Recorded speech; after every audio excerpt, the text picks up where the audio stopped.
কোরআনে বর্ণিত দুইজন নবীর দোয়া পড়লে আপনি সফল হয়ে যাবেন, বিপদ আপনাকে পাকড়াও করতে পারবে না এবং অসুস্থতা আপনাকে ছুঁয়েও দেখতে পারবে না।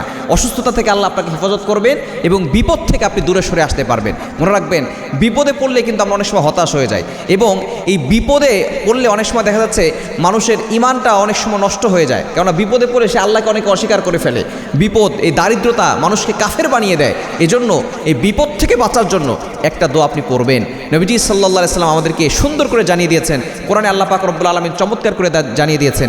এই দুইজন নবীর দোয়া যদি আপনি পড়তে পারেন তাহলে দেখবেন আপনি সুস্থ থাকতে পারবেন এবং বিপদ থেকে বাঁচতে পারবেন। এক নাম্বার হচ্ছে, হযরত আইয়ুব আলাইহিস সালাম একটি দোয়া পড়েছিলেন। আইয়ুব আলাইহিস সালাম 18 বছর ধরে অসুস্থ ছিলেন। তিনি আল্লাহর কাছে একটি দোয়া করেছিলেন। দোয়াটি 17 নম্বর পারার 8 নম্বর পৃষ্ঠার 3 নম্বর লাইন সূরা আম্বিয়ার 83 নম্বর আয়াতে রয়েছে। রব্বি আন্নী মাসসানিয়াদ দুররু ওয়া আনতা আরহামুর রাহিমিন। এটা আইয়ুব আলাইহিস সালাম পড়েছিলেন।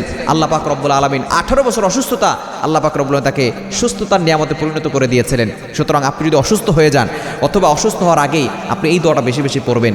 এটা পরীক্ষিত দোয়া কবুল হওয়ার নবীদের যে দোয়াগুলো তার ভিতরে অন্যতম একটি দোয়া হচ্ছে রব্বি আন্নী মাসসানিয়াদ দুররু ওয়া আনতা আরহামুর রাহিমিন। আপনি এই 1 নম্বর দোয়া পড়বেন, সুস্থ থাকতে পারবেন। দ্বিতীয় নম্বর, বিপদ থেকে বাঁচার জন্য ইউনূস আলাইহিস সালামের দোয়াটা পড়বেন।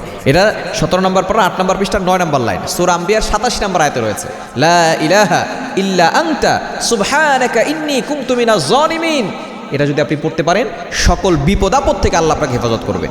ইউনূস আলাইহিস সালাম কঠিন বিপদে পড়েছিলেন। 1 নম্বর রাতের অন্ধকার, 2 নম্বর পানির নিচের অন্ধকার, 3 নম্বর মাছের পেটের ভিতরের অন্ধকার। এই 3টে অন্ধকারের ভিতরে পড়ে তিনি আল্লাহর কাছে বলেছিলেন, আল্লাহ লা ইলাহা ইল্লা আনতা সুবহানাকা ইন্নী কুনতু মিনাজ জালিমিন। এই বিপদ থেকে আমার মা আমাকে বাঁচাতে পারবে না, আমার বাবা আমাকে বাঁচাতে পারবে না, আমার ভাই বোন আমাকে বাঁচাতে পারবে না, আপনি একমাত্র আমাকে বাঁচাতে পারবেন। আপনি ছাড়া কেউ নাই। আল্লাহ আপনি পবিত্র। আল্লাহ আমি নিজের উপরে অপরাধ করেছি, জুলুম করেছি, আপনি আমাকে ক্ষমা করে দেন। আল্লাহ পাক রব্বুল আলামিন 40 দিন পরে সে মাছের পেট থেকে বের করে ইউনূস আলাইহিস সালামকে আগের থেকে আরও বেশি নিয়ামত দান করেছিলেন। সুতরাং বিপদ থেকে বাঁচার জন্য এবং সুস্থ থাকার জন্য এই 2টা দোয়া বেশি বেশি পড়বেন ইনশাআল্লাহ।